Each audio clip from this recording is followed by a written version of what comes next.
Love. I mean, a lot of times you see these rivalry. It's a rivalry because they started playing for 50 years or 40 years. This rivalry was built on we feel we're tougher than you are. And we're going to show you. They pride themselves on being physical. We prided ourselves on being physical. And only one physical team was going to win this ball game. We felt we were the most physical team, and I'm sure they felt the same way. But there was no love lost, and there's still no love lost between these two teams. Yeah, definitely. I feel the same way he feels. You know, it was going to be a violent, explosive game. And, you know, whoever the tougher team was, whoever, you know, dominated, played more physical than the other team was the one that was going to come out with the victory. I hate to say this, but it wasn't just good enough for us to win. We really tried to hurt you guys. No question. That's what I'm trying to tell you. Like, when I hit you, I'm trying to make you feel pain. Yes. I want you to understand that I'm here. Yeah. Every time I hit you, you're going to feel exactly what I want you to, and that's pain. Yeah. I want you to understand that I don't want you to make it out of this game. I want you to come back next week, but I want to put you out of this game. Yes, yes. We took great pleasure. Oh, man, sure hope he plays next week, but I'm glad he's out of this game. And you ain't helping nobody else. Help you up for what? I'm not you down for a reason. I'm not helping you up. Yes. Yes. Don't reach your hand out because you're not going to get nothing. You're going to get this, and I'm going to pull it back on you. I'm going to talk bad about you. I might even say something about your girlfriend. Your wife. Don't let me have no inside information. If I got some inside information, I'm using all that. Of course. But the thing is, this rivalry is not even 20 years old yet because I got to the Ravens in 2000, and it kind of started then. We opened the season, my first year in Baltimore, in the old Three Rivers. We beat the Steelers 16-0. They asked me after the game. Long before my time. I think I was in high school. They asked me about the Steelers, and I said this is the worst Pittsburgh Steelers team that I had ever seen. So they come back, I think, week 8, week 9. They beat us 9-6. Coach Cowher sends a message to me, tell Shannon Sharpe the Pittsburgh Steelers are just fine. I'm like, okay, touche, we got it. Next year, we beat them in the new Heinz Field. Plexico Burrs, he's doing all this talking. I said, man, you look here. Y'all tell Plexiglass to shut up and just catch the football. We're just fine over here. And it was on and cracking because we played you guys that Sunday night. You guys beat us. We played y'all again in the divisional round of the playoffs. Y'all ended up losing to the Patriots that year. But it was born then. We just, from that point on, we hated you guys. And I'm glad I left that thing in good hands because Ray and Suggs and Eric Reed, they kept it going on the Ravens side, and Hines Ward and you came in and the other guys, they kept it going. So it's an ongoing saga now. So I'm glad to have participated and also started. Yeah. You see how I started it? You see how I started that thing and get up out of there? Because that thing was getting too physical. Yeah. Well, leading up to the week, for me, it's, to be honest, my preparation is no different than any other game. It's just now, you know, I know what type of game it's going to be. It's going to be a 60-minute all-out brawl. You know, it was a fight with, you know, two defenses that whoever came out on top, that was usually the winner. What happened is that the old Ravens moved from Cleveland. And so when we got there, I mean, the Ravens weren't that good. There was really nothing for them to talk about. So we're starting to get good. Ravens have that historic defense in 2000. We win the Super Bowl. So now we're sure enough talking. We feel, you know, we got our chests out. We won the Super Bowl, blah, blah, blah. And so it kind of started from that point on that, okay, Steelers are known for defense. The Steel Curtain, Joe Green and Lambert and Ham and Mel Blount. And you see all these guys that you're like, okay. But Ray and them wanted that identity. They want to be identified. If you play in the AFC North in defense, it's the Ravens, not the Steelers. So they prided themselves on being a physical, pounded, smash mouth. You're not going to run the football. We're trying to knock your quarterback out. Yes. If we get a chance to hit your quarterback, we're trying to knock him out of the game. Just so you know, let that be clear. We're trying to knock your quarterback out of the game. And if they get a clean, legal shot, no question, they're taking it. We had a number of games where, you know, I think it was it McGahee that was there? Yeah. Willis? Yeah. We were good for putting him to sleep. Oh, yeah, Ryan Clark. Yeah. And Hines was sneaking folks. Oh, sneaking them, getting them all. Had them looking like head on a swivel, looking for everything. Listen, the one time they got Hines, dude, they did get Hines. It was at Heinz Field, okay? You could not stop them dudes from yelling and screaming. We finally got him. We finally got his ass. Yeah, da. Yeah. Dude. They slept him. They were ecstatic. You got to because, man, Hines was sneaking folks, man. Man, they put a rule. You gotta keep your head on the swivel. Look, they got a rule called the Hines-Ward rule about exactly, the crackback. no because crackback. He broke Keith Rivers' jaw in Cincinnati. Popped it loose. That's what made me keep my head on the swivel when I'm running for somebody. I'm make sure I'm like, yeah, Hines told me don't let him get you. But this rivalry, look, they played the same for the longest time. They played the same brand of football. Yes. They ran the football and they played great defense. Built the same way. Built the same way. Built the now the exact Steelers same way. throw the football a little bit more now, but the nastiness and a lot of the guys are still there. As long as Suggs is still there and some of the guys that played with you are still there, this rivalry is going to be ongoing. And because usually the winner of these games are the team that's going to win the division. Yeah. There's so much riding on this. The division champ. Sometimes you play guys in the playoffs and you move on and they're going home. So there's added pressure to know that this team is in your division and the reason why they're home was because of you. Oh, that does it. Oh, that does y'all. Ooh, that does y'all so good. The funny thing about the rivalry is that we really didn't talk to the offense. In warm-ups, we talk trash to the linebackers because we'd warm up next to Ray and Suggs and all them, and we talking boss garbage trash to them. You ain't gonna do this, y'all suck, you everything else. Yeah. We didn't even talk really to the offense. Right. We trash talk to the D. Man, and see, did you play with Earl Holmes? No, I didn't get a chance to play with Earl. Man, I was mic'd up on that on Sunday Night Football, and we scored a touchdown. And I ran to him and I told him, I said, you the weak link. I said, these other guys, I say, Porter and Gilden, they good. You trash. So you the weak link, we gonna take advantage of you. And he caught me slipping. Ran a shallow cross, head wasn't. Bop. Got me. No. Oh, weak link that. Yeah. Definitely. He caught me slipping. Yeah. I like, you got me. It's okay. It's okay. It's okay. I get you. I just like trash talking. My job was, I'm talking. I might not catch but 1 or 2 passes. But you'd have thought I had a 10-catch, 100-yard performance the way I'm talking, because that was my job. My job was to talk and try to get you off your game because you worried about what I'm doing, and now we done snuck the back into the flat, or you supposed to be in the curl of the flat, but you carrying me up the seam because you don't want me to catch a pass, and we done got a receiver in the flat catching the pass. So I didn't have necessarily big games. I caught a touchdown here or there, but my job was to just mess with, I like talking trash to Earl Holmes because it seemed to bother them the most. Coach Coward told me later, because I worked with him for a number of years at CBS, that he would always tell the guys, don't talk to Sharpe. You know what he's trying to do. Yes. But I made it so. I put so much icing on that cake, they had no choice but to eat. Yeah.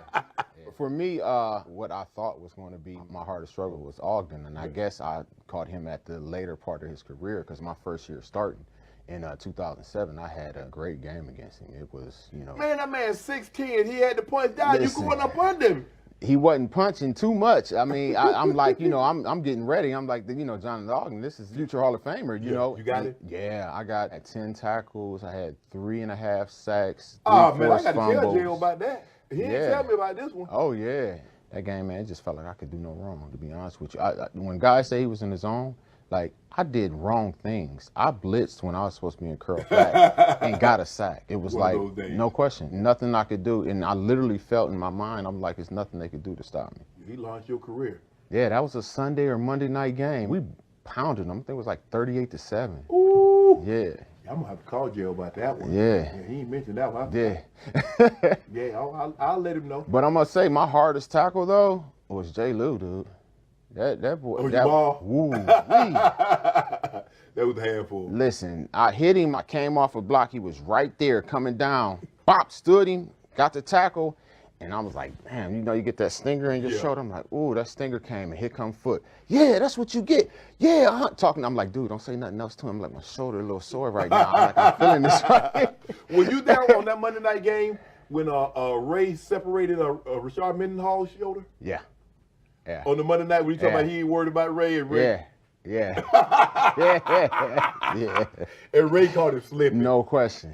No question. Like I said, that's what the game was about. It was about enforcing your will and making sure, he felt you. Win, lose, or draw. He was going to know that next day he was in the game. That's what football was really based upon. It was based on intimidation. What I'm trying to do in the first half or the first quarter, second quarter, to let you know that pass that you caught then, you felt that. So now maybe arms get a little shorter. Arms get a little shorter. Now you coming across the middle. It's price to pay for coming across the middle. They no longer have that price to pay. You know what? Anybody can go across the middle. You had receivers that's like, listen, I'm staying outside these numbers. Right. I don't work in between the numbers because I know it's a price to pay. Yes. They don't have that anymore. Nah, but that's what it was. It was about intimidation.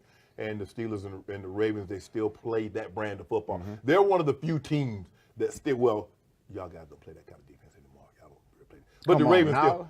Huh? Come on. Man, you know the Steelers don't play that brand of defense anymore. Y'all don't play that. Listen, but the Ravens still play that. We building to there. Okay. We building to there. Y'all the last 2 games, we've been pretty all right. What y'all gonna do with AB and Ben and Juju? AB, Ben, and Juju? Yeah, they don't play defense. That's what. Listen. Y'all used to be that type of team. Y'all used to be intimidating, you know. Everybody used to be something different. Right now, everything is built for offense to get 400-500 yards of offense. Yeah, 30, and 40, you can't 40. Hit the receiver, you can't hit the quarterback, and if you do, and the helmets make noise and something pop, then it got to be a flag. It is.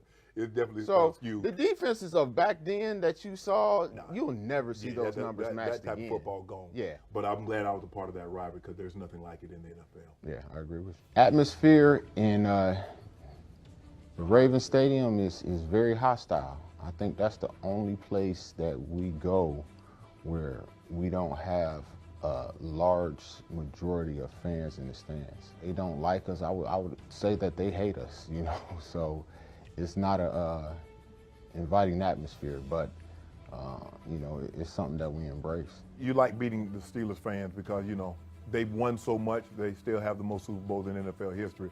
So the fans are used to them winning. So it's nothing like going in there and getting a victory, be it Three Rivers or Heinz Field. So I like making those fans quiet. They fans is horrible. Like they're not nice. I mean, it's a very unwelcoming atmosphere. Good. It's the only place where we don't have a great majority of fans in the stands. You know, especially y'all take over. We travel so well, but there, I think y'all just don't let people buy tickets. Y'all lock them out. Y'all get y'all little 3,000 block allotment, and that's it. Fans not gonna say y'all have y'all overrunning the stadium like y'all normally do everywhere else y'all go. Yes. That's Dude, what we went to Dallas Stadium, and it was a good 50-50. Oh, yeah. Oh, it was looking beautiful in there. I thought I was at a home game. No. It's not happening there. No question. And plus, look, the rivalries, like when I was in Denver, Oakland, or Kansas City, bro, y'all not about to come up here and try to overtake our stadium. We're not going to let y'all come up here and think y'all run stuff. We'll see a few black and silver jerseys here or there, a few red jerseys. And when y'all came to Baltimore, you'll see a few black and gold jerseys, but that thing purpled out. I'm going to tell you, the thing that we liked, I didn't like playing at the Raven Stadium, but if they was letting Ray come out the tunnel, we loved it. Dude, it'll be on the sideline like, who they calling? Who they put? Hey, they calling the defense. Hey, listen, tell the rookies, hey, watch when Ray come out this tunnel, they about to go crazy. Man, Ray come out that tunnel, it get us hyped. They ended up finding that out. Dude, they didn't call the defense out of the tunnel for the next like 6-7 years when we were there. It was crazy. The fans get so hyped. Dude, he got 3 songs. Ray got 3 songs. It started off, he come out. As soon as he come out, it's one song, right? And he looking around through the smoke. Now he about to go to grab the grass. They switching it. It's another song. Now we on artificial turf. They got a box of grass out here for this man, right? Yep. A box of real grass. He go ahead, swipe down, grab it. He go smell it and throw it. After he throw it, they pop another song on. He go ahead, hit the dance.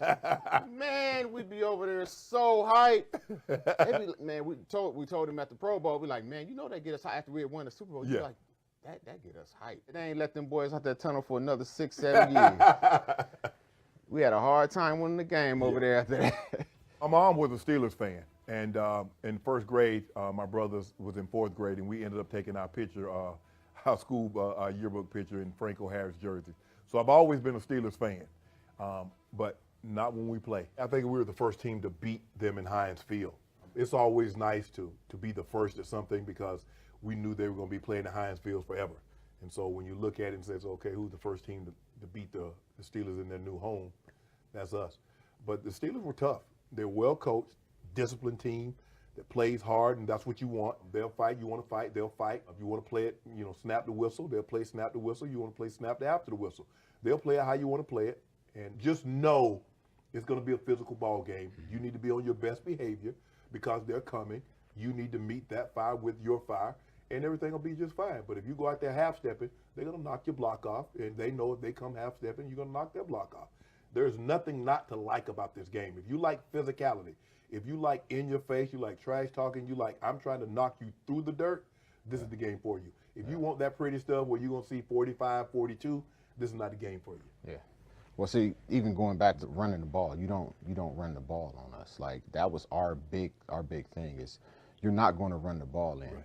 Even when Coach Tomlin got there, you know, we still had that mentality, and we're on the goal line, and it's first down, second down, third down, and they go for it on fourth, and they pass the ball, and we come off the sideline, and we're like, yeah, everything else. They ain't run the ball in, and he like, what you talking about? They got a touchdown. We're like, we don't care. They ain't run it in. You know? But that's how you pride yourself. Yeah. Whatever your strength is, you don't want them to get you at your strength. No question. You are a running team. Raiden was a running team. They went the entire season, and they didn't give up 100-yard rushing. And they only didn't give up 1,000 yards total rush. Mm-hmm. So they prided themselves on that. The Steelers prided themselves because, like I said, it goes back to Ham and Lambert and Joe Green and all these great Hall of Fame players. That's what you're measured against. Mm-hmm. If you're a Steeler and you play defense, no question, that's what you're measured against. We had the same thing in 2008. We didn't give up 1,000 either. Yeah, so that's the standard. No question. The standard is what's been set forth. So now moving forward, the Ravens, the way when you step into that building, it's Ed Reed, it's Ray Lewis, it's Suggs, it's all these great, the C.J. Moses, it's all these guys that came before you, just like the Joe Greens and the Mel Blunts and the Lamberts and the They're Hams. up on the wall. That's what you got to go past every day. They got a whole set of linebackers, D-line, and that wall is right there. And if you play in Pittsburgh, it's linebacker you. No question. I mean, from the Hams and the Lamberts to the Porters, the Gildens, the James. So that's what they're up in. Now it's T.J. Watt's turn. He's up. Definitely. But the standard has been set. That's what you play against. Exactly. You play to the standard. You don't want to be that guy that, oh, you know what? The Steelers, they had a great set of linebackers here and here. Oh, well, don't count that guy. I don't want to be in that conversation where you don't count that guy. Right. And that's the thing is that when you play football, you play good football, you play great football. You don't play opponent, you play to a standard. And the standard when you play for Baltimore is that you play physical, you play tough, you play hard. When you're in Pittsburgh, you play physical, you play tough, you play hard. That's the standard that's being implemented, and that's the standard in which you play for. The Packers and the Bears might have a longer rivalry, right? But it's hard for me to believe that there's a more physical, a more intimidating, a more passionate rivalry with more on the line. Of the last couple of years, Chicago and Green Bay really hadn't had any meaning. The winner of that game is not going to the playoffs. The winner of that game is not going to win the division. But that seems to be every year a reoccurring theme. The winner of these Ravens-Steeler games, that's the team that's going to win the division, and that's the team probably going to knock the other team out of the playoffs. Yeah, those were two games that, after you were done with them, the next day you sitting in the ice tub. Yeah, you knew you were in the football game. Right, you knew you was in the game. Yeah. You knew you played, 60 minutes plus.